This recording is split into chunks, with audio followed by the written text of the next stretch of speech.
अस्सलामुअलैकुम। अभी हम डिस्कस करेंगे एक्सटेंट ऑफ रिएक्शन को।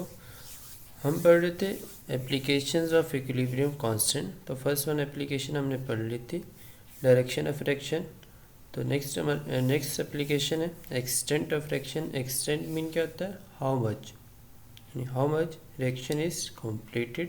तो एक्सटेंट ऑफ रिएक्शन का यही मतलब होगा। तो बेसिकली जब रिवर्सिबल रिएक्शन चल रहा होता है तो उसमें हम क्या कर सकते हैं, यानी KC को यूज़ करके हम क्या कर लेंगे, एक्सटेंट ऑफ रिएक्शन का आइडिया लगा लेंगे। यानी रिएक्शन की कंप्लीशन के बारे में, रिएक्शन इनिशियल स्टेज में है, एंड स्टेज पे है या इन बिटवीन है, तो हम क्या कर सकते हैं, KC को यूज़ कर सकते हैं। तो बेसिकली हम KC की वैल्यू को देखेंगे और उस वैल्यू से हम क्या कर लेंगे, आइडियलाइज कर लेंगे। तो अगर तो इक्विलिब्रियम कांस्टेंट की वैल्यू वेरी लार्ज, तो इसका मतलब क्या होगा, रिएक्शन इज़ ऑलमोस्ट कंप्लीट। अब ये कैसे हो सकता है? बेसिकली हमें पता है कि जो इक्विलिब्रियम कांस्टेंट KC होता है वो इज इक्वल टू क्या होता है, concentration of product divided by क्या होता है, कंसंट्रेशन ऑफ रिएक्टेंट। तो ऑटोमेटिकली जो KC होगा वो डायरेक्टली प्रोपोर्शनल टू किसके होगा, कंसंट्रेशन ऑफ प्रोडक्ट के। तो जब इक्विलिब्रियम कांस्टेंट KC की वैल्यू ज़्यादा है तो मतलब क्या होगी, कंसंट्रेशन ऑफ प्रोडक्ट क्या होगी, ज़्यादा होगी। तो ऐसा रिवर्सिबल रिएक्शन जिसमें कंसंट्रेशन ऑफ प्रोडक्ट ज़्यादा होती है तो ऑटोमेटिकली वो क्या होगा, ऑलमोस्ट कम्प्लीशन के करीब होता है, तो ऑलमोस्ट कंप्लीट होता है। बट अगर value of KC is small तो इसका मतलब क्या होगा कि उसमें कंसंट्रेशन ऑफ प्रोडक्ट कम है, रिएक्टेंट क्या होगी, ज़्यादा होगी। तो ये बेसिकली KC की जो फॉर्मूला उससे आप आइडिया लगाएंगे। KC की वैल्यू कम है तो क्यों कम है, वो बेसिकली KC के directly proportional concentration of product आ रही है। तो जब KC की वैल्यू स्मॉल होगी तो ऑटोमेटिकली वो does not proceed appreciably in the forward direction, यानी वो चल तो रहा होगा लेकिन अभी फॉरवर्ड डायरेक्शन ज़्यादा उसने कवर नहीं की होगी, यानी इनिशियल स्टेजेस के अंदर ही होगा। If the value of KC is very small तो उसका मतलब क्या होगा, तो उसमें प्रोडक्ट अभी बिल्कुल ही कम बने, तो मतलब बहुत ही कम फॉरवर्ड डायरेक्शन उसका कैरी किया। अब एग्जाम्पल से हम कुछ इसको अंडरस्टैंड कर लेते हैं।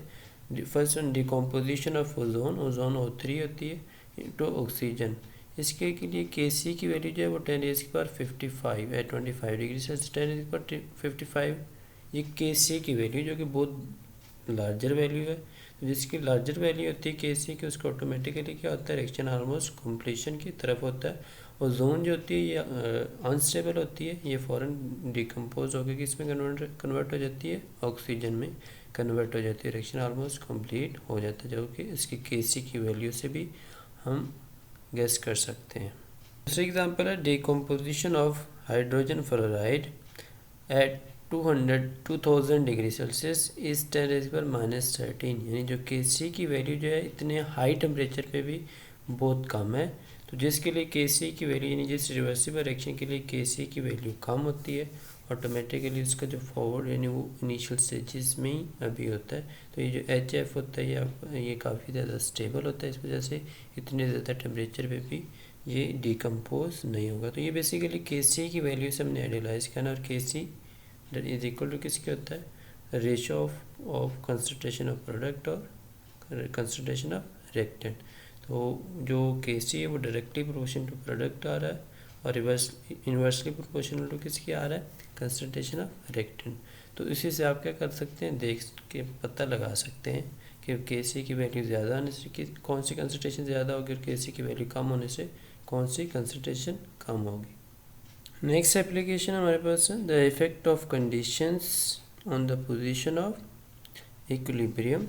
तो यहाँ पे बेसिकली हम इक्विलिब्रियम कांस्टेंट और इक्विलिब्रियम पोजीशन को डिफरेंशिएट करेंगे। इक्विलिब्रियम कांस्टेंट जो होता है और इक्विलिब्रियम पोजीशन दो डिफरेंट चीज़ें हैं। इक्विलिब्रियम कांस्टेंट यानी KC का हमें पता चल गया कि ये कांस्टेंट होता है, इसकी वैल्यू रिमेन्स सेम रहती है तब तक जब तक टेम्परेचर की वैल्यू फिक्स रहती है। यानी KC जो होता है वो टेम्परेचर पे डिपेंड करता है, उसके अलावा कोई चीज़ उसको इफ़ेक्ट नहीं कर सकती। बट जो इक्विलिब्रियम पोजीशन होती है वो क्या होती है, रेशियो होती है between concentration of products and concentration of reactants.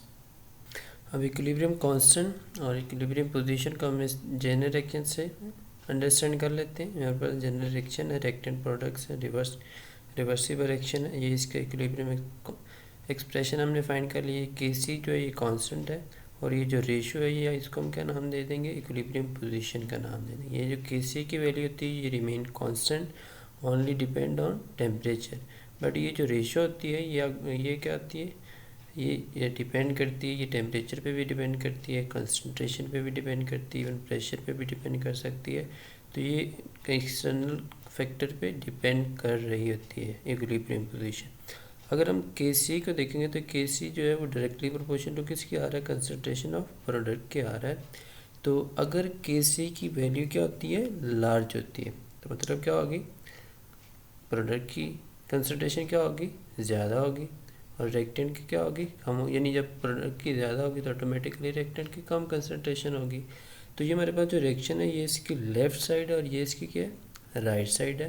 तो जब Kc की वैल्यू ज़्यादा होगी तो प्रोडक्ट ज़्यादा होंगे, तो हम कहेंगे कि जो इसकी पोजीशन होगी, इक्विलिब्रियम पोजीशन वो किस साइड पे होगी, राइट साइड पे। किस साइड पे होगी, राइट, क्योंकि उस वक्त उसमें क्या होंगे, प्रोडक्ट ज़्यादा होंगे। बट अगर Kc की वैल्यू कम होती है, मतलब क्या होंगे, प्रोडक्ट कम होंगे, रिएक्टेंट ज़्यादा होंगे। जब रिएक्टेंट ज़्यादा होंगे तो ऑटोमेटिकली रिएक्टेंट किस साइड पे है, लेफ़्ट साइड पे। तो हम क्या कहेंगे कि जो इक्विलिब्रियम पोजीशन है वो किस साइड पे आ जाएगी, लेफ़्ट साइड पे आ जाएगी।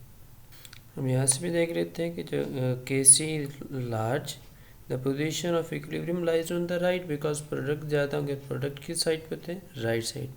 बट अगर Kc is small then position of equilibrium lies on the left side. तो उस वक्त रिएक्टेंट क्या होते हैं, रिएक्टेंट मतलब किसी रिवर्सिबल रिएक्शन में लेफ्ट साइड पे होते हैं। तो इस तरह हम क्या कर सकते हैं, इक्विलिब्रियम पोजीशन के बारे में आइडिया लगा सकते हैं with the help of Kc। ये थे मेरे पास Kc की एप्लीकेशंस। फर्स्ट वन हमने पढ़ी है direction of reaction, then extent of reaction, and last one हमने effect of condition and on the position of equilibrium. जो पोजीशन ऑफ इक्विलिब्रियम होता है उसके ऊपर एक्सटर्नल फैक्टर जो होते हैं वो उसको इफेक्ट करते हैं, जैसे लाइक टेम्परेचर, प्रेशर, कंसंट्रेशन वगैरह। होप सो आपको समझ आ गया होगा। ओके, अल्लाह हाफिज़।